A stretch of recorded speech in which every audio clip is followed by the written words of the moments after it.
episode, I am going to be looking at a new yarn, Katia Infinity Shawl. Very pretty stuff. So if you like these videos, go ahead and subscribe to the channel on YouTube or follow the page on Facebook. If you like this particular episode, please give it a thumbs up or a like.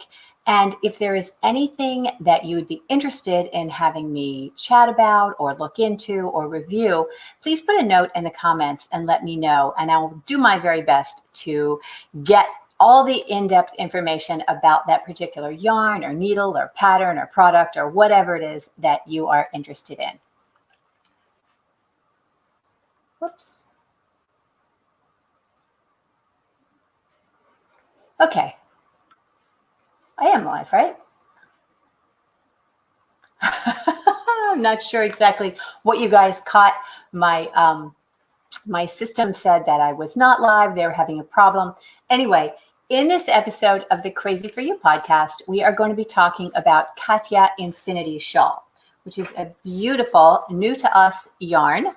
And if you like these podcasts, go ahead and follow us on the YouTube channel or like the Crazy For You Facebook page. And if you like this episode in particular, please give it a thumbs up. You can subscribe. And if there's something that you are interested in knowing more about, or you'd like me to do a review on, or you have a question about, go ahead and tell me in the comments and let me know. So I'm sorry if I had to repeat that, but anyway, thank you for joining us. Hey, Terry, thanks for being here. Hey, Sarah. Hi, Gwen. Lovely to see you guys. So I just have the half an hour, so I really want to get started with this.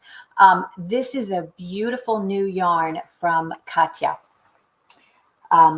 So it is a shawl ball. So it's all in one. The first thing, it comes in gorgeous colors. These are just a few of the ones that I grabbed from the shop to share with you tonight. So lots of pretty colors. And I have actually a little slideshow that I'm going to share with you. But really, really pretty colors. So let me go ahead and do that. Let me go ahead and share my screen with you so that you can see what I got going on. Okay, so the first thing that I noticed about the yarn, of course, is the colors. And, you know, a lot of times you will get with a gradient, you will get kind of some garish colors that don't really make sense.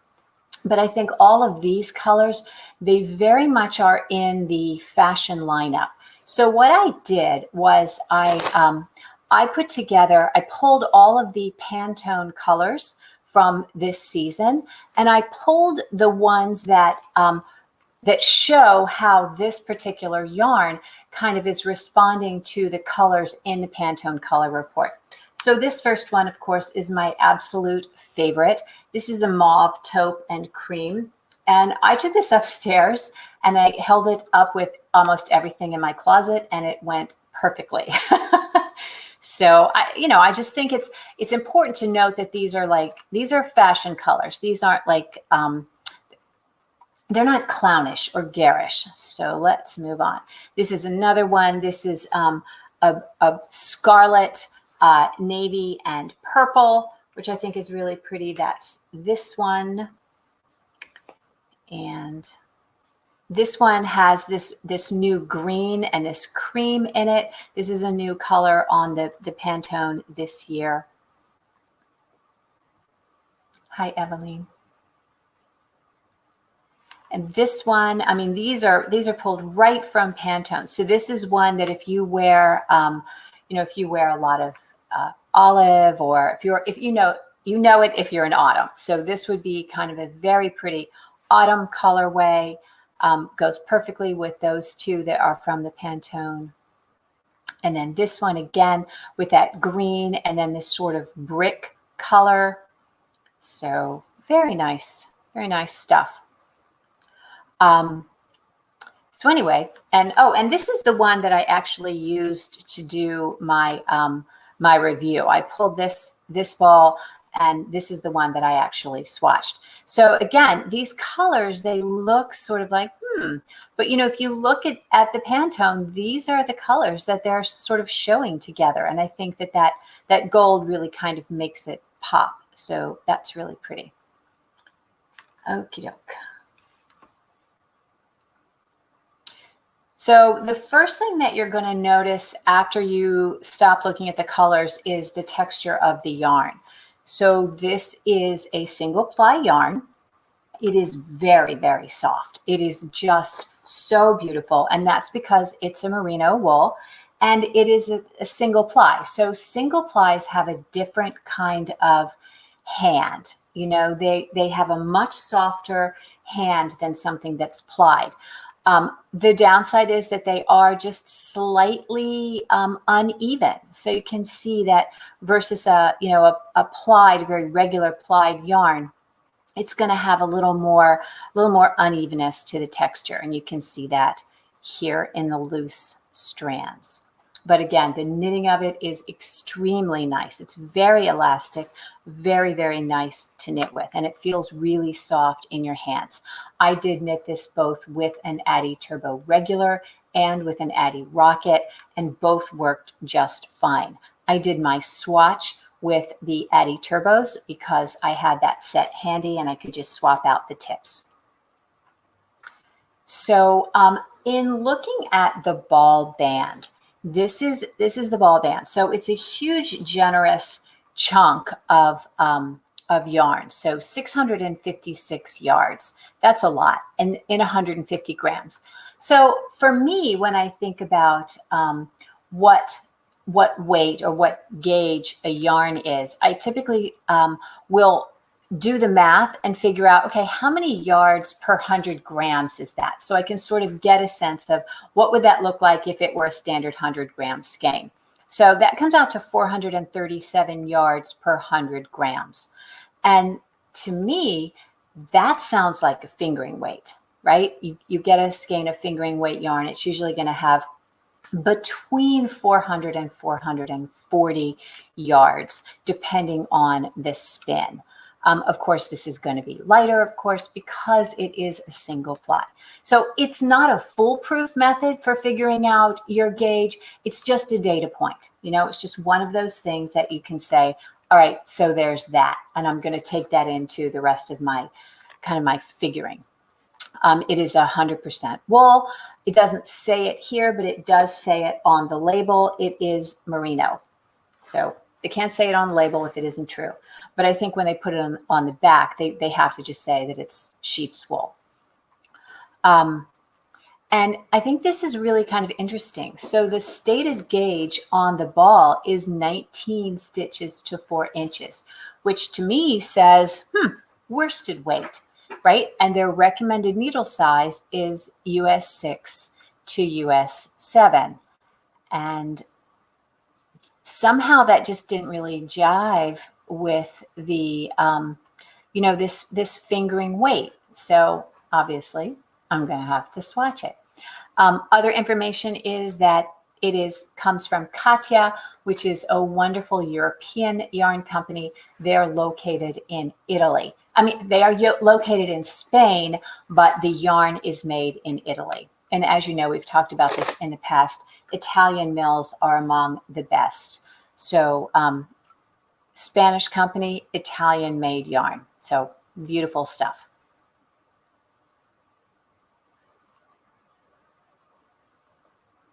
Hey, Donna. Hey, Anne. Nice to see you both. All right. So I swatched it, as I always do, on lots of needle sizes. And here it is. This is it kind of at an oblique angle, and this is it dead on. I did not wash it. I simply took it off my needles and I opened it up and I pinned it out. I did not stretch it. I did not wet it. I just laid it to where I was not distorting the fabric. I was evening the edges, but I was not distorting the fabric in any way. As you can see, I don't have so many pins in it. you know, if I were distorting the fabric, you would see how the edges would sort of pull and curl, but I did not do that. I just laid it out on my blocking board. So there's that. Just wanted you to know how I had gone through this particular methodology. And you can see I started with a smaller needle and I worked up to a larger needle. Remember that the size needle I use to get a particular gauge may or may not be the same size needle you use to get a particular gauge. Okay, so I will tell you what size needle I used, but it really is irrelevant because we all knit differently and all of the yarns are different, and you know, everything is different. Your mileage may vary. So here we go. Okay, so I did these in 2 separate bits so that they would be nice and close up and you could actually see what was going on. So I started with a US 4 down here at the bottom, and I got 22 stitches to 4 inches, give or take. Okay, so I actually have 18 stitches on the inside and 24 stitches overall. But yeah, so I actually measured the inside bit, and if it came out to 0.01 or 0.09 or 0.1, I just rounded it. Okay, so this is 22 stitches to 4 inches on a US 4. That's a solid DK weight right there. I went up to a size 5. I got 19.5 over 4 inches. I went up to a 6 and I got 18. And that's sort of loose for me, you know. I wasn't working it loosely. I wasn't pulling it tightly. It just definitely that's the way it came. That's how it rolled. And then over here, so 4, 5, 6. This was on a 7. I got 17.5. On an 8, I got 16. On a 9, I got 14.5. And on a 10, I got 13.5 over 4 inches. And you can see how different the fabric looks as you move up. This at the bottom, and I will show you the actual fabric here. This is a very kind of a firm fabric. It's pretty tight at that gauge, which is surprising because I remember I went into this thinking, oh, this is really a fingering weight yarn. So I was surprised to see that. And I didn't measure it while I was knitting it. I just did I went through the paces, and then I laid it out and then I measured it. So this is a fairly tight gauge. You could definitely make a sweater out of this at that gauge and it would be perfectly comfortable, perfectly wearable. I preferred it just a smidge looser at 19.5. Surprise, surprise, their recommended gauge. Remember that when you see the recommended gauge on the ball band, what they're telling you is that that's the gauge at which they think the yarn looks best, that it has the most structural integrity and has the nice fabric for garments, even though this is a shawl ball. So as I went up, you can see up here on the 10, it really does start to look very loose and floppy. I think it's still good here, here, here, but up at 14.5 and 13.5 right off the needles, I do think it looks just a little, maybe too loose. So there's that. And so I was looking at what kind of a project might be nice for this given those gauges. And I really like this one. I'm a huge Boo Knits fan. Her designs for shawls, they're beautifully written. They are accurate. I think they're really attractive. And I like this because the lace bit at the bottom isn't overwhelming and it doesn't look at all dated. I think it looks very fresh and very modern, and it has little beads that you could put in there, and it has quite a bit of stockinette in it, which I think would be really pretty with this particular yarn. So I am going to go Back here, I'm going to have a look at my comments. Hey, Amber. Hey, Karen. Yes, Anne. So Anne is actually from Knitting Fever, who distributes this yarn, and she is telling you, yes, we do have all of this yarn in stock, and it is really, really pretty. So what do you guys think? I mean, are you surprised? Oh, I wanted to show you this. Okay, so this actually is the fabric. So here it is at that kind of firm gauge of 22. And then moving up, it's still very, very doable. Up here, as I said, it's a little loose, a little floppy for a sweater. But this pattern, the Nancy pattern, actually has a gauge of 13.5, which would put you kind of right in here. And that matches up with the size needle. Now, if you were going to make this, I would probably recommend knitting it on a smaller needle and then wet blocking it to open it up to that recommended gauge. Do you know what I mean? So what are you guys thinking about this yarn? Tell me in the comments what you think about the yarn, about the colors, and about the design. What would you use this yarn for?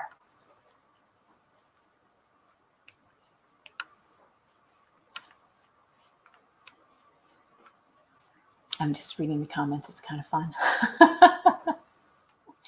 So I think it's very pretty, and I am really surprised because like I said, I did think that this would be a fingering weight. I thought that maybe they were just pushing the gauge a little bit, but you are going to have kind of a different experience if you were to wet block this. It would definitely lend itself to being more open, especially if you did maybe right in here.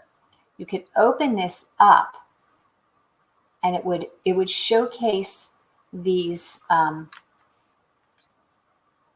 it would showcase this this lace work without, you know, distorting your fabric, and that way the stockinette part I think would be prettier. All right, so let's see. Gwen, like the yarn a lot. Yeah, I think that's going to be really nice. I'm wondering if you guys would like maybe like a little Zoom class on this or something. Would that be fun? Karen, all right. You like the colors? Which one is your favorite? You can actually go to the website through the link that Anne has put up there. I have all the yarn, all the pictures. I did special little pictures so that you could see both the top end and the yarn ball itself. So I think the colors are really, really pretty. Which ones are your favorite? Any thoughts? Yes. So maybe we should do a little Zoom class to get everybody used to, if you haven't done any kind of lace work before, I think this would be good because it's not such a fine yarn. I think a lot of times with lace or with shawls, we associate them with very, very fine yarns. And that's one of the things that's super nice about the Infinity Shawl is it's all right there. You know, it's not a fine weight. It actually is a DK weight that you can knit on a 6 or a 7 needle and be super successful with that. And you know, the gradient, it's just so pretty, and it makes the knitting go more quickly. So I think that would be a really, really fun thing to do. A lot of times, like I said, when you're working with a lace pattern, you have an additional challenge of just the yarn itself being so very fine, but you don't have that with this yarn. And it is, as I said, very, very easy to work with, very bouncy, very elastic, which is why I got such, such a tight gauge, even though, the needles were the way they were. Let's see.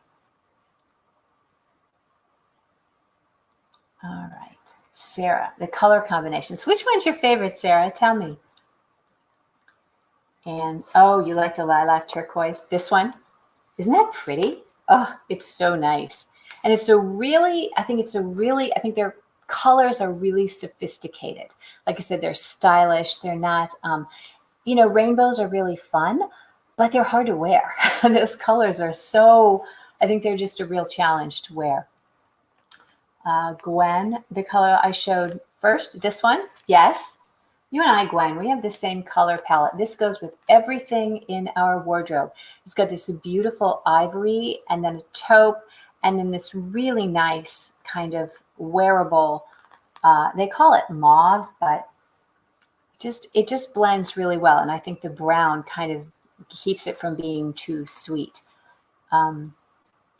Karen, yes, agree about the Bunitz patterns. Which ones have you done? Oh, I know that we did earlier in the La Plata shop. We did, let's see, Sweet Dreams. I think we did, and I know Ginny has done Promise Me. They're all really pretty and easy to follow. They're charted as well as written out. So whether you like to follow a chart or whether you like to read the words, they're both really good.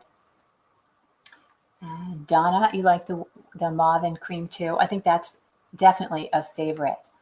So yay. Well, that is really, really good. Are there any questions or any thoughts, final thoughts on the yarn?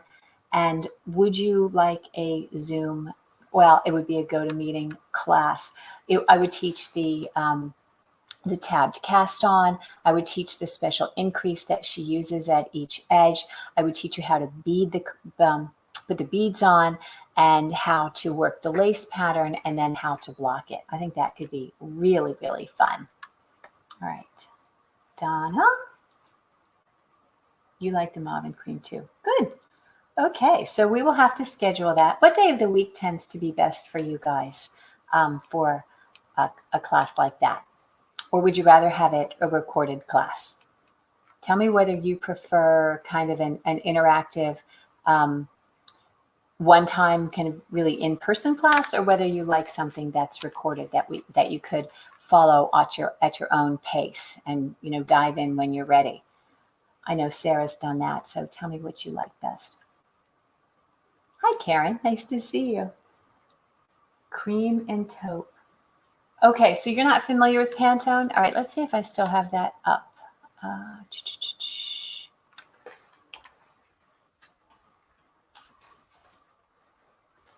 will go here.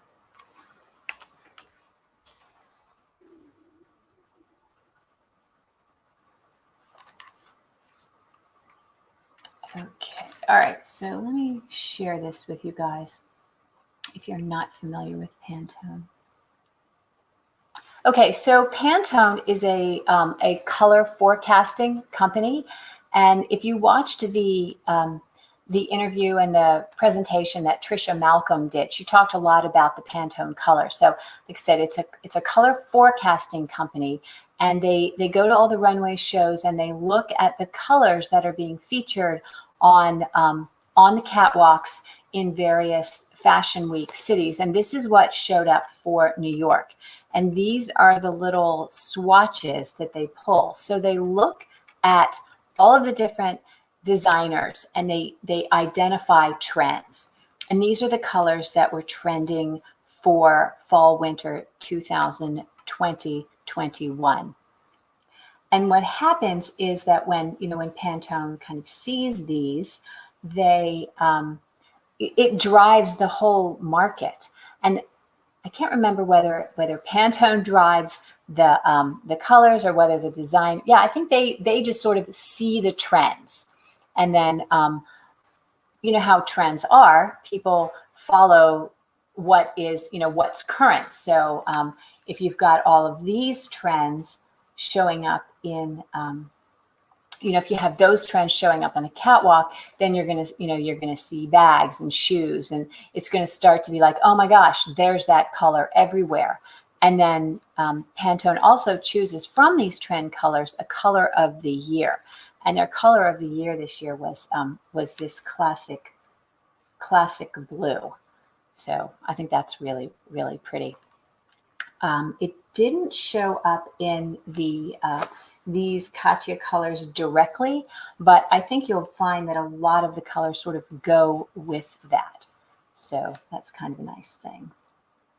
All right, let's see. All right, definitely do the class. Okay, we'll do the class. Any day works. And you like the scarlet and purple. All right. Well, that's very cool. So this was a short and sweet one. I hope that it has helped you sort of think about it. Another thing I like about the fact that this is 656 yards means you have enough yarn to do a super generous shawl, because there's really nothing worse than a shawl that feels skimpy or you feel like you have to buy 2 skeins of something. This is a really nice price point for the full 656 yards, and it's a quality yarn. It feels lovely to knit with. The colors are solid, and we have a great project picked out for it. So I'm super excited about that. So take a look at your newsletter, and I'll go ahead and plan a class for it. And I think that should be a lot of fun. So let me just look real quick at the comments again and see. All right. Okay. So everybody clear on how Pantone works, sort of? It's just a trend forecasting all about the colors. So once you have seen them, you'll kind of start to see them as you go and you look in catalogs or online or, you know, in the stores. You'll start to sort of see and recognize those colors sort of everywhere. And I think that's kind of fun, because then everything that you buy that season sort of goes together. And a lot of these are fun ways, if you have, like I do, fairly traditional classic wardrobe. These are fun ways to add like a little pop of a trend color to your wardrobe for the season. So, all right. So that's what I have for you tonight. Thank you so much for watching. And as always, until next time, keep knitting and create something beautiful. Bye-bye.